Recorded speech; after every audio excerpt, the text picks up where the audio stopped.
అలాగే గురువుగారు కర్కాటక రాశి వారికి ఏ విధంగా ఉండనుంది? వాళ్ళు ఎటువంటి నియమాలు పాటించాలంటారు? కర్కాటక రాశి వారు వీరు వచ్చేసి మనకు పుష్యమి ఆశ్లేష నక్షత్రము. కర్కాటక రాశి మనకు సర్ప నక్షత్రము అంటాము. దానికి సంబంధించిన కర్కాటక రాశి వీరికి అదృష్ట సంఖ్య 2. మరి వారం వచ్చేసి అదృష్ట వారం గురువారము.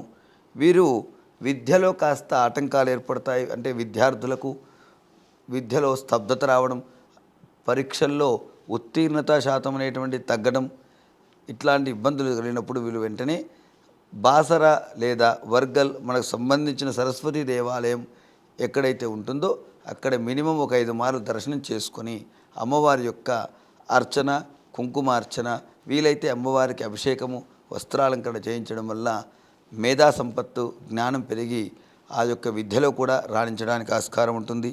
వీరు ప్రతి గురువారం రోజున పెరుగన్నం అంటే దద్దోజనం అంటాం కదా, ఆ నివేదనను దత్తాత్రేయ స్వామికి కానీ దక్షిణామూర్తికి కానీ ఒక 5 వారాలు సమర్పించడం వల్ల ముఖ్యంగా విద్యార్థులకు మరియు వ్యాపారం చేసేటువంటి భూక్షేత్ర వ్యాపారులకు కానీ ప్రతి ఒక్కరికి కూడా శుభ ఫలితాలు ఇస్తున్నాయి.